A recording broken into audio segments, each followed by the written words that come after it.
Hello, take a breath, get comfortable. Tonight we're diving into something you've probably felt but never quite understood. You meet someone new. Your heart races. This time you think, this time it's different.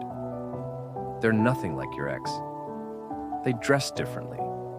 They talk differently. Their name is different. But 6 months later, you're having the same fight, the same silence, the same ending. And you're sitting there, staring at your phone, wondering how you ended up here again. Different face, different name, same story. Your friends tell you, you have terrible taste. Your family says, you need to be more careful. Dating apps promise better matches this time. But here's what nobody tells you. The problem isn't your taste. It isn't bad luck. It isn't the dating pool. The problem is something much deeper. Something you can't swipe away or filter out. Carl Jung would say, you're not choosing people. You're choosing patterns. You're not dating someone new. You're dating an echo of something unfinished, something unhealed, something from a long time ago. And until you understand what that something is, you'll keep meeting the same person in different bodies, over and over, like a song on repeat that you didn't know you were playing. Tonight, we're going to talk about why you keep choosing the same person, why you sabotage relationships before they even begin, and what Carl Jung discovered about the invisible patterns that control our love lives. This isn't about blame, it's about understanding. Because once you see the pattern, you can finally break it. Let's begin. In the 1920s, a woman came to Jung's clinic. She was 32 years old and had been through 5 relationships. Every man she dated was the same type. Older, successful, emotionally distant, impossible to please. Every relationship ended the same way, with her feeling small, inadequate, never good enough. Jung asked her, "Tell me about your father." She paused, then began to cry. Jung called this a complex. Not the simple definition we use today, but something much more powerful. A complex in Jungian psychology is an autonomous emotional pattern in your unconscious. It's like a separate personality inside you, with its own feelings, its own logic, its own agenda. And here's the disturbing part. You don't control your complexes. They control you. The father complex makes you search for your father in every man you meet, not consciously. You don't wake up thinking, I want to date someone like my dad. But your unconscious is running a program. Find father, impress father, finally get father's approval. The mother complex does the same. Find mother, please mother. Rebel against mother. Merge with mother. The pattern depends on your childhood wounds, but the compulsion is the same. Repeat, repeat, repeat. Jung said, a complex is not possessed by us. We are possessed by it. You think you're choosing partners based on attraction, compatibility, shared interests, but your unconscious is searching for something else entirely.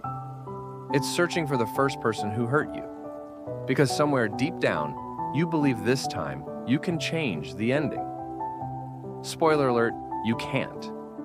Not until you realize you're trying to rewrite a story that already happened, with people who aren't even in the story. Let's talk about the specific ways we repeat, because repetition isn't random.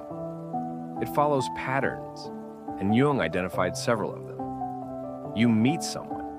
Instantly, you feel like you've known them forever. This is it, you think. This is the one.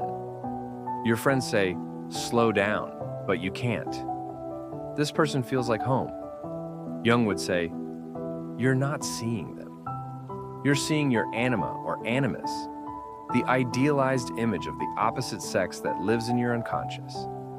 You're projecting your inner image onto another person.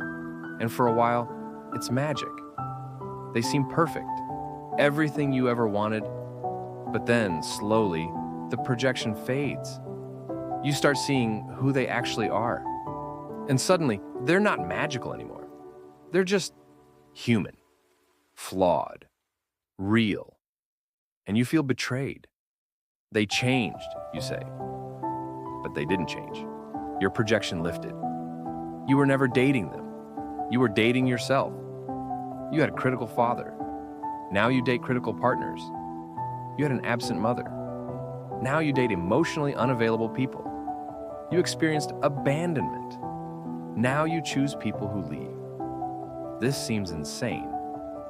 Why would you recreate your pain? Jung's answer: because trauma creates familiarity. And humans are wired to seek what's familiar, even when it hurts. Your nervous system learned love equals criticism. Connection equals abandonment.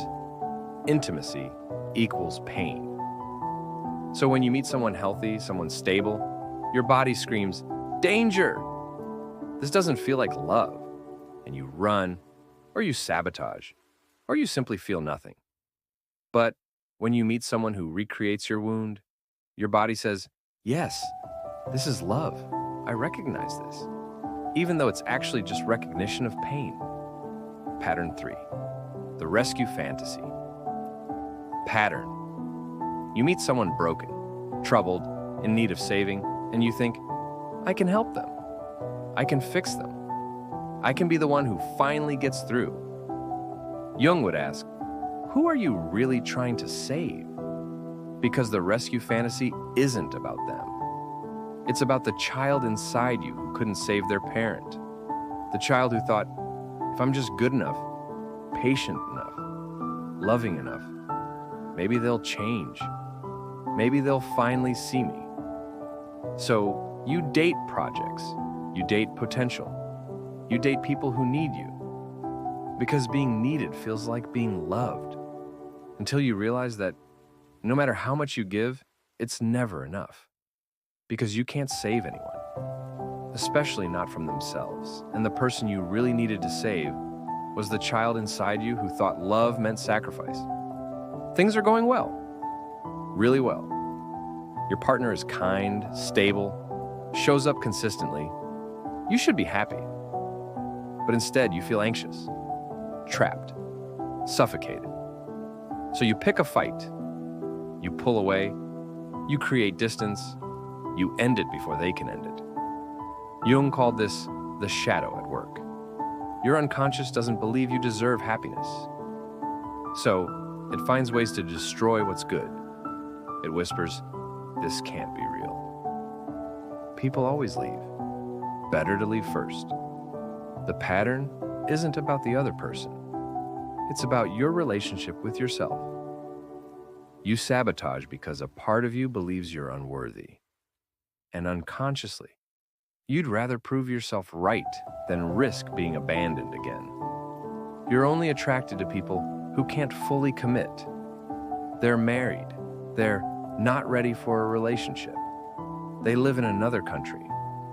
They're emotionally unavailable. They keep you at arm's length, and you tell yourself, "I just happen to fall for these people." But Jung would say, you're choosing them precisely because they're unavailable. Because unavailability feels safe. There's no risk of real intimacy. No risk of being truly seen. No risk of repetition of the original wound. You chase people who won't choose you, because that way, you never have to face your fear of being chosen and then abandoned anyway. So why do we do this? Why do we repeat patterns that hurt us? Jung's answer is both simple and devastating. Because the unconscious is trying to heal you. Wait, what? Yes, the unconscious brings you back to the scene of the crime, over and over. Because it believes, maybe this time, you'll heal it.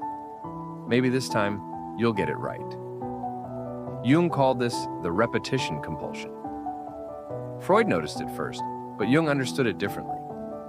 For Jung, repetition isn't just trauma. It's an attempted solution. Your psyche is saying, we have unfinished business. Let's finish it. But here's the problem. You can't heal a childhood wound with an adult relationship. You can't get the love you missed from your father by dating a distant man. You can't get your mother's approval by dating a critical woman. You're trying to rewrite history, but you're using the wrong pen. The sabotage comes from a deep, unconscious belief. I'm not worthy of love. Love always ends. People always leave. I'm fundamentally unlovable. These beliefs were formed when you were too young to question them, and now they run your life from the shadows. So you find evidence. Your unconscious mind is brilliant at finding evidence for what it already believes. Partner does something small. Your unconscious interprets it as proof. See? They're going to leave. Better protect yourself. So you push them away first. You're not sabotaging relationships. You're protecting a wounded child inside you who still believes love equals pain. But here's what Jung discovered. Awareness changes everything. Jung's most famous quote, "Until you make the unconscious conscious, it will direct your life and you will call it fate." You think you're unlucky in love, but you're not unlucky, you're unconscious. And that's actually good news, because you can become conscious. Here's how. 1. Name your pattern. Write down every significant relationship you've had. Not just romantic, friendships, family, work relationships too. Look for the pattern. What's the common thread? Emotionally unavailable? Critical? Needy? Chaotic? The pattern you keep encountering is your complex showing itself. Name it. I have a father complex that makes me choose distant partners. I have an abandonment wound that makes me sabotage intimacy. Naming gives you power. What was invisible becomes visible. 2. Feel the original wound. This is hard, but necessary. Go back to the first time you felt that feeling. When did you first experience not being enough, being abandoned, being criticized, being controlled? Don't analyze it. Feel it. Let that child inside you finally cry, rage, grieve, because that child has been running your love life, and they need to be heard, not silenced. Jung used a technique called active imagination. Sit quietly. Imagine that wounded child. Talk to them. Listen to them. What do they need to hear? What do they need to know about love that they didn't learn? 3. Separate. Past from present. Every time you feel triggered in a relationship, pause. Ask yourself, am I reacting to this person or am I reacting to the past? Is your partner actually being cruel, or are they reminding you of your critical parent? Are they actually abandoning you, or do they just need space for a few hours? Jung called this withdrawing the projection. Stop making your partner carry your complex. They're not your parent. They're not your wound. They're a separate human being. This is incredibly difficult because the past feels so real in the present. But with practice, you learn to tell the difference. 4. Choose differently. This might be the hardest step. When you meet someone who doesn't fit your pattern, your body will scream, "Wrong." This isn't love, but it is love. It's just unfamiliar love. Healthy love feels boring at first to someone used to chaos. Stable love feels suffocating to someone used to distance. Consistent love feels suspicious to someone used to abandonment. So you have to consciously override your unconscious programming. You have to choose the person who feels wrong to your wounded parts, but right to your healing parts. 5. Do your inner work. Ultimately, the only way to stop repeating is to heal what needs healing. Therapy, shadow work, journaling, meditation, whatever helps you make the unconscious conscious.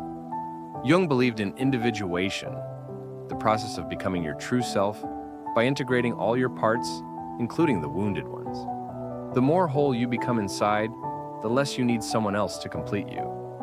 And ironically, that's when you're finally ready for real love. There's a reason you keep dating the same person. It's not because you're broken, It's not because you're stupid. It's not because love isn't meant for you. It's because somewhere inside you, there's a child still waiting for the love they didn't get, waiting for the wound to heal, waiting for someone to finally choose them, see them, stay. And you keep trying to give that child what they need by dating people who remind you of the people who hurt you. As if this time, if you're just good enough, they'll give you what you needed then. But here's the truth Jung would want you to know. You can't get it from them. Not from your distant partner. Not from your critical lover. Not from anyone outside you. The love that child needs can only come from one person. You. You have to become the parent you needed. You have to give yourself the approval, the presence, the unconditional love that you were searching for in all those faces that looked different but felt the same. Jung said, "The meeting of two personalities is like the contact of two chemical substances. If there is any reaction, both are transformed. But you can't transform with someone else until you've transformed yourself. You can't love someone else healthily until you've learned to love yourself wholly. The pattern will repeat until you see it. And once you see it, you can never unsee it. And that awareness, painful as it is the beginning of freedom. You're not doomed to repeat forever. You're just unconscious. And consciousness is a choice you can make today. So the next time you meet someone and your heart races and you think, this is different, pause. Ask yourself, is this actually different? Or does this feel familiar in a way I'm too afraid to admit? Because different feels uncomfortable at first. Different doesn't fit your old story. Different requires you to let go of the wound you've been holding on to. But different is where healing lives. Jung spent his life studying the unconscious, and his message was always the same. The unconscious doesn't want to destroy you. It wants to heal you. But it can only heal what you're willing to see. So open your eyes. See the pattern. Feel the wound. Make the unconscious conscious. And maybe, just maybe, the next person you choose will actually be someone new. Not an echo, not a ghost, not a repeat. Just someone new. See you in the next video.